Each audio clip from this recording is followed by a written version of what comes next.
নমস্কার, চলে এসেছি আজকের বাছাই করা কিছু গুরুত্বপূর্ণ খবর নিয়ে।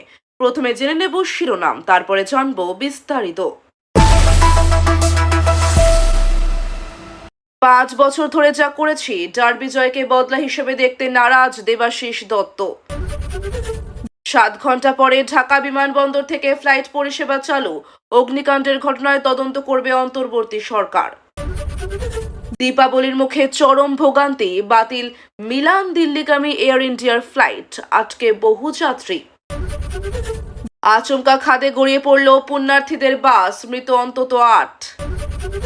ফিরল 22 বছরের পুরনো স্মৃতি, টাই ব্রেকারে ইস্টবেঙ্গলকে হারিয়ে শিল্ড মোহনবাগানের। সুখিয়া পোখরিতে বিজেপি সাংসদ রাজু বিস্তের কনভয় হামলা। এতক্ষণ শুনছিলেন সংবাদ শিরোনাম, এখন আসছে বিস্তারিত খবরে। স্কোর 2-1। চলতি মরশুমে ডার্বির ফল ধরলে ইস্টবেঙ্গলের পক্ষে এটাই বলতে হয়। সদ্য সমাপ্ত আইএফএ শিল্ড ফাইনাল ও ডার্বি জিতে মোহনবাগান ইস্টবেঙ্গলকে ডার্বি জয়ের হ্যাট্রিক করতে দিল না। যে শিল্ডকে সবুজ মেরুন গুরুত্ব দিচ্ছিল না, এবার সেটাকে গুরুত্ব দিয়ে বাজিমাত করলো। আর এই ম্যাচটা জিতে বিপক্ষ শিবিরকে হুঙ্কার দিলেন মোহনবাগানের সচিব সৃঞ্জয় বসু ও president Debashis Dutta. IFA shield Mohun Bagan tie ব্রেকারে জেতে 4-5 গোলে। এই ম্যাচের পর স্টেডিয়াম থেকে বেরোনোর সময় সৃঞ্জয় বসু বলেন, আগেই বলেছিলাম মোহনবাগান যেদিন পুরো দল খেলবে সেদিন রেজাল্ট আলাদা হবে। আজ সেটাই হলো। আমরা আগে আইএফএ শিল্ড খেলতে চাইছিলাম না, কারণ সব প্লেয়ারদের পেতাম না। ফুল টিম যখন পাওয়া গেল তখন জানতাম আমরাই জিতব। এই বিষয়ে দেবাশিস দত্ত কিছুটা আক্রমণাত্মক। তিনি সমর্থকদের ধন্যবাদ জানান মাঠে আসার জন্য। বলেন, এই জয় অত্যন্ত আনন্দের। প্লেয়ার, কোচ, সাপোর্ট স্টাফ, ম্যানেজমেন্টের সবাইকে ধন্যবাদ। সবচেয়ে বড় ধন্যবাদ সমর্থকদের। বৈঠকের পর সমর্থকদের সবাই এসেছে, কোনো বিক্ষোভ ছিল না। মোহনবাগান পরিবার যে এক, সেটাই প্রমাণ হলো। পরপর দুটো এই ডার্বিটা মোহনবাগানের কাছে স্পেশাল, কারণ এই দল নিয়ে মোহনবাগান ডুরান্ড কাপে ইস্টবেঙ্গলের কাছে হেরে গিয়ে ছিটকে গিয়েছিল ডুরান্ড থেকে। এবার এই দল নিয়ে তারা ইস্টবেঙ্গলকে হারিয়ে আইএফএ শিল্ড জিতল। তবে এই ম্যাচটাকে বদলা হিসেবে দেখতে রাজি নন দেবাশিস দত্ত। বলেন, 5 বছর ধরে মোহনবাগান যা করেছে তাতে এখন বদলা বলা যায় না। 7 ঘন্টা পরে ফ্লাইট পরিষেবা চালু হলো ঢাকার হযরত শাহজালাল আন্তর্জাতিক বিমানবন্দর থেকে। পাশাপাশি অগ্নিকাণ্ডের ঘটনায় তদন্ত করা হবে বলে জানিয়ে দিল মোহাম্মদ ইউনূসের নেতৃত্বাধীন অন্তর্বর্তী সরকার। সাম্প্রতিক সময় সে দেশে যে সব অগ্নিকাণ্ড ঘটেছে তা সবই খতিয়ে দেখা হবে বলে জানিয়েছে ইউনূস প্রশাসন। বাংলাদেশের সংবাদ মাধ্যম জানিয়েছে, রাত 9টার কিছু পরে আগুন নিয়ন্ত্রণে আসে। রাত 9টার পর দুবাই থেকে আসা একটি উড়ান ঢাকা বিমানবন্দরে অবতরণ করেছে। বাংলাদেশের সংবাদ মাধ্যম সূত্রে খবর, 13টি ফায়ার স্টেশনের 37টি দমকলের ইঞ্জিন আগুন নেভানোর চেষ্টা করেছে। আগুন লাগার কয়েক ঘন্টা পরেও কার্গো ভিলেজ কমপ্লেক্স থেকে প্রচুর ধোঁয়া বের হতে দেখা যায়। আগুন দেখার জন্য জনসাধারণের ভিড় জমে যাওয়ায় বিমান বাহিনীর পক্ষ থেকে মাইকিং করে সরিয়ে দেওয়া হয়। অন্যদিকে বাংলাদেশের প্রধান বিমানবন্দরে অগ্নিকাণ্ডের পর থেকেই সব রকমের ফ্লাইট পরিষেবা বন্ধ রাখা হয়েছিল। হংকং থেকে ক্যাথে প্যাসিফিক, দুবাই থেকে ফ্লাই দুবাই এবং দিল্লি ও চেন্নাই থেকে ঢাকার ফ্লাইট ডাইভার্ট করে কলকাতায় নামে। মোহনবাগানের বিরুদ্ধে আর জয়ের হ্যাট্রিক করা হলো না। আইএফএ শিল্ডের ফাইনালে শেষমেশ পেনাল্টি শুট আউটে হেরেই গেল ইস্টবেঙ্গল। আর ট্রাইব্রেকারের সময় লাল হলুদের কোচ অস্কার ব্রুজোর কিছুটা সিদ্ধান্ত নিয়েই প্রশ্ন উঠেছে, যা এখন বিতর্কের কেন্দ্রে। প্রথম সিদ্ধান্ত, 120 মিনিট খেলা প্রভ সুখন সিং গিলের পরিবর্তে ট্রাইব্রেকারে দুম করে গোলকিপার বদলে কেন নামানো হলো দেবজিৎ মজুমদারকে। দ্বিতীয় সিদ্ধান্ত, আনোয়ার আলী রাশিদ থাকা সত্ত্বেও কেন জয় গুপ্তাকে পেনাল্টি মারতে পাঠানো হলো। সাংবাদিক সম্মেলনে এসে ব্রুজোর স্বীকার করে নেন, দেবজিৎকে নামানোটা তার সবচেয়ে বড় ভুল সিদ্ধান্ত। লাল হলুদ কোচ বলেন, আমাকে সাপোর্ট স্টাফেরা সব দেবজিতের কথা বলেছিল, আমি ওদের কথা শুনে ওকেই নামাই, যেটা আমার সবচেয়ে বড় ভুল সিদ্ধান্ত ছিল।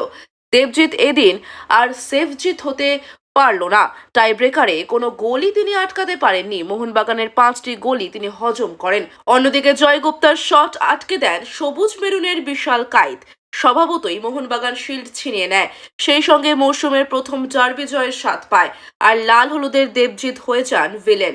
তবে জয় গুপ্তাকে পেনাল্টি মারতে পাঠানো নিয়ে কোনো আফসোস নেই ব্রুজোর। তিনি শুধু বলেন, ও নতুন খেলোয়াড়, কিন্তু আমাদের ওদের উৎসাহ দিতে হবে, কারণ ওরা ভালো খেলোয়াড়। আমি ওকে উৎসাহ দিতে চেয়েছিলাম।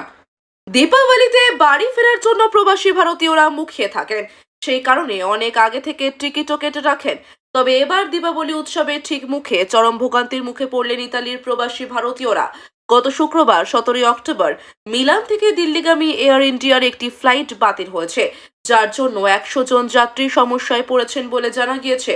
সূত্রের খবর, এয়ার ইন্ডিয়ার AI-138 ফ্লাইটটি প্রযুক্তিগত ত্রুটির কারণে বাতিল করা হয়েছে। এয়ার ইন্ডিয়ার একজন মুখপাত্র একটি সংবাদ মাধ্যমে বলেন, 17 অক্টোবর মিলান থেকে দিল্লিগামী ফ্লাইট AI-138 প্রযুক্তিগত ত্রুটির কারণে বাতিল করা হয়েছে। আমরা যাত্রী ও কর্মীদের নিরাপত্তার কথা মাথায় রেখে এই সিদ্ধান্ত নিয়েছি। ফ্লাইট বাতিলের জন্য যাত্রীদেরকে দীপাবলির দিন বা তার পরের দিন বিকল্প ফ্লাইট বুকিং করতে বলা হয়েছে। ওই বিমান সংস্থার মুখপাত্র বলেন, এয়ার ইন্ডিয়া এবং অন্যান্য এয়ারলাইন্সে কতগুলি সিট ফাঁকা থাকবে তার উপরে যাত্রীদের 20 অক্টোবর বা তারপরে বিকল্প ফ্লাইট বুক করতে বলা হয়েছে। পুণ্যার্থী বোঝাই বাস গড়িয়ে পড়ল খাদে। শনিবার মহারাষ্ট্রের নানদুরবারে ভয়াবহ দুর্ঘটনা ঘটল। নিয়ন্ত্রণ হারিয়ে যাত্রীবাহী বাস পড়ে গিয়েছে চন্দশালী ঘাটের কাছে একটি গভীর খাদে। পুলিশ সূত্রের খবর, অষ্টম্বা দেবীর মন্দির থেকে দর্শন করে ফিরছিলেন পুণ্যার্থীরা। শনিবার সন্ধ্যা পর্যন্ত পাওয়া খবর অনুযায়ী অন্তত 8 জনের মৃত্যু হয়েছে। যে রাস্তায় দুর্ঘটনা ঘটেছে সেটা অত্যন্ত চড়াই। ওই রাস্তায় বাস চালাতে গিয়ে নিয়ন্ত্রণ হারিয়ে ফেলেছেন চালক। প্রাথমিক সন্দেহ পুলিশের, সেই কারণে খাদে গড়িয়ে পড়ে বাস। এই ঘটনায় বাস থেকে ছিটকে বেরিয়ে যান বেশ কয়েকজন যাত্রী। দুর্ঘটনার অভিঘাতে ভেঙে চুরে গিয়েছে গোটা বাসটি। স্থানীয় পুলিশ ঘটনার খবর পেয়ে এসে পৌঁছয়। জখম ব্যক্তিদের উদ্ধার করে স্থানীয় হাসপাতালে পাঠানো হয়। গুরুতর জখম যাত্রীদের জন্য একটি জেলা হাসপাতালে নিয়ে যাওয়া হয়। যারা মারা গিয়েছেন তাদের দেহ ময়নাতদন্তের পরে পরিবারের হাতে তুলে দেওয়া হয়েছে। মহারাষ্ট্রের অষ্টম্বা দেবী মন্দির অত্যন্ত প্রসিদ্ধ তীর্থক্ষেত্র। মহারাষ্ট্র ও গুজরাটের একাধিক বাসিন্দা এই মন্দিরে পুজো দিতে আসেন। যেখানে এই ঘটনা ঘটেছে সেই চন্দশালী ঘাট ভূপ্রকৃতিভাবে অত্যন্ত প্রতিকূল। খাড়া ও চড়াই রাস্তা এখানে। এই রাস্তায় গাড়ি চালানো অত্যন্ত কঠিন। এ যেন 2003 সালের আইএফএ শিল্ড ফাইনালের পুনরাবৃত্তি। শেষবার দুই দল শিল্ড ফাইনালে মুখোমুখি হয়েছিল 2003 সালে, আর সেবার টাই ব্রেকারে জেতে মোহনবাগান। এবারও দেখা গেল একই ছবি। 2005 সালের শিল্ড ফাইনাল গড়ালো টাই ব্রেকারে, আর মোহনবাগান জিতল 5-4 গোলে। নির্ধারিত সময় ম্যাচ শেষ হয় 1-1 গোলে। এরপর ম্যাচ যায় টাই ব্রেকারে। সেখানে গিয়ে হারতে হলো। একটি শট মিস করেন জয় গুপ্তা। সবচেয়ে তাৎপর্যপূর্ণ হচ্ছে ইস্টবেঙ্গলের হার যেই শটে নিশ্চিত হয় সেই শটটা নেন ইস্টবেঙ্গলের প্রাক্তনী মেহতাব সিং। এই জয়ের ফলে 21তম বার আইএফএ শিল্ড জিতল মোহনবাগান, এবং এটা মরশুমের প্রথম ট্রফি সবুজ মেরুনের। ম্যাচের শুরু থেকে ইস্টবেঙ্গল আক্রমণ শুরু করে। তারা প্রথম 4 মিনিটে দুটো শট নেয়, কিন্তু কোনোটাই গোল হয়নি। তারা চেষ্টা করেছিল চকিতে গোলের, কিন্তু তাতে সাফল্য পায়নি। অন্যদিকে মোহনবাগান 8 মিনিটে গোলের সুযোগ তৈরি করে, কিন্তু মিস করেন কামিন্স। এরপর শাহুল আব্দুল সামাদও একটি সুযোগ মিস করেন। মোহনবাগান প্রথমার্ধে কিছুটা ব্যাকফুটে থাকলেও পরের দিকে তারা কামব্যাক করে, কিন্তু গোল আসছিল না কোনো দলের। প্রথম আধ ঘন্টায় কোনো দলই গোল করতে পারেনি। এরপর সুযোগ আসে মোহনবাগানের কাছে। 32 মিনিটে পেনাল্টি পায় মোহনবাগান। 33 মিনিটে পেনাল্টি নিতে যান জেসন কামিন্স, কিন্তু তিনি পোস্টের অনেক উপর দিয়ে বল পাঠান। সুযোগ নষ্ট করে মোহনবাগান। তাদের সুযোগ নষ্টের পরে ইস্টবেঙ্গলের গোল। 36 মিনিটে ইস্টবেঙ্গলের হয়ে ব্যবধান বাড়ান মরক্কোর ফুটবলার হামিদ আহদাদ। মাঠের বাঁ প্রান্ত থেকে মহেশকে লক্ষ্য করে বলটা বাড়িয়েছিলেন রশিদ। মহেশ বলটাকে নিয়ে ফাইনাল থার্ড পর্যন্ত যান। এরপর মহেশের একটি লো ক্রসে লেখা ছিল আহদাদের ঠিকানা। মরক্কোর এই ফুটবলার নিশ্চিন্তে বাগানের জলে বলটাকে জড়িয়ে দেন। অ্যালবার্তো রদ্রিগেজ দাঁড়িয়ে দেখেন। এছাড়া তার কাছে আর কোনো রাস্তা ছিল না।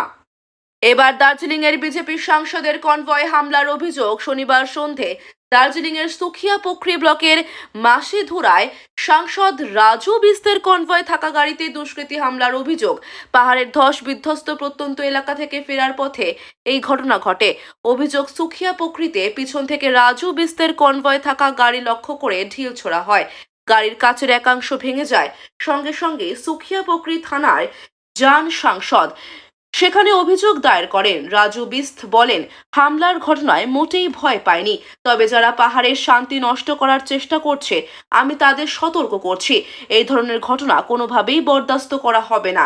এখানে শান্তি রক্ষায় আমরা কাজ করে যাব, পৃথিবীর কোনো শক্তি নেই এই কাজ থেকে আমাদের আটকাবে।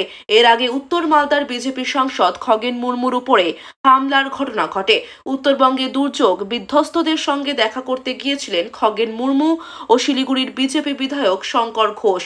নাগরাকাটায় তাদের উপরে হামলা হয়, মারাত্মক জখম হয়ে হাসপাতালে ভর্তি খগেন মুর্মু।